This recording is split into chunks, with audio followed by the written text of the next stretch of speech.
In this video, we're going to get some practice using the product, quotient, and power rules of logarithms to expand when they involve more than just one of those rules. Before we get started, let's take a quick review of the three rules that we're going to use.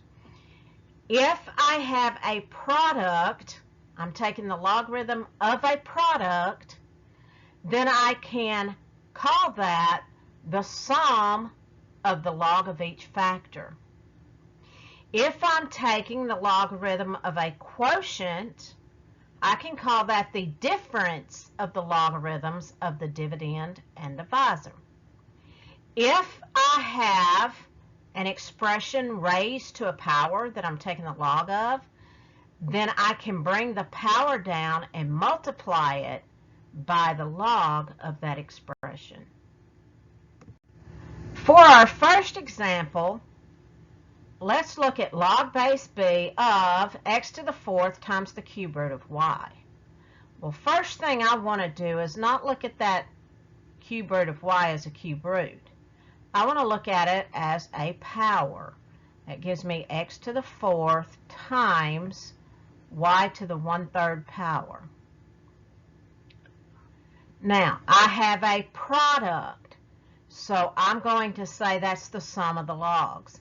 So log base b of x to the fourth plus log base b of y to the 1/3.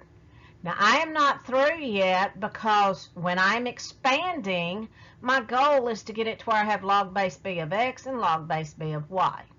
But I don't have that yet. I've got exponents. But all I need to do is use that power rule to bring the exponents down and make that 4 times log base b of x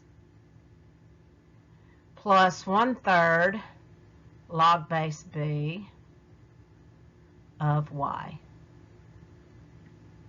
Now I have log base b of x, log base b of y, so I've done everything I can do to expand that initial expression.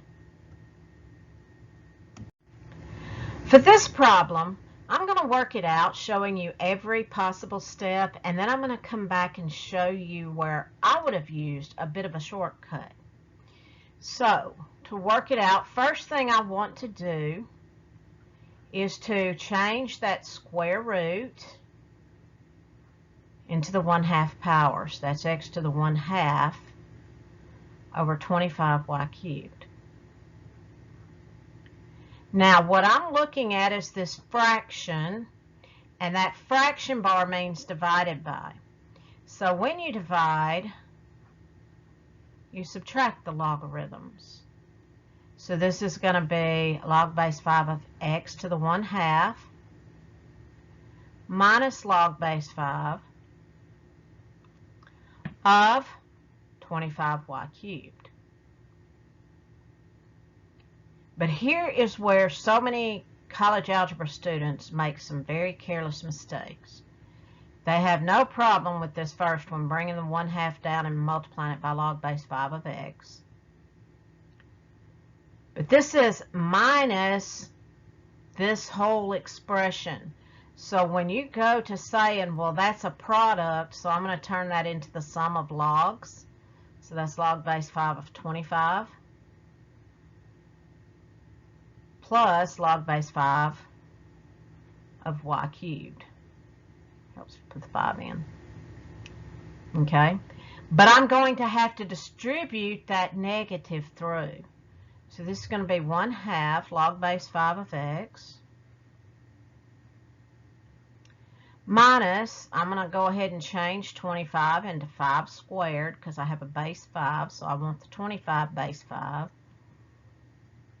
Plus, distribute that minus through log base 5, or 3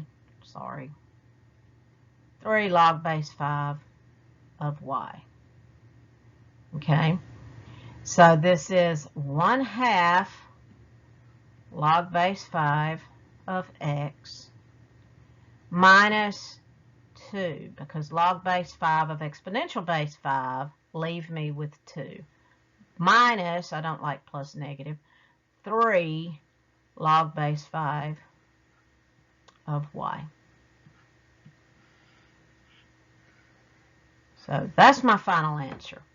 But as promised, I'm going to show you kind of, it's not really a shortcut if you understand what's going on, it just is. But here, instead of doing a grouping for the denominator, I would just say x to the 1/2 minus 25 and then hit minus again for the y cubed. Instead of doing the distribution where most students forget to distribute the negative through, I would just from the very beginning, every time you hit the denominator, say minus the log of what's next. Okay, well, good luck with tonight's homework.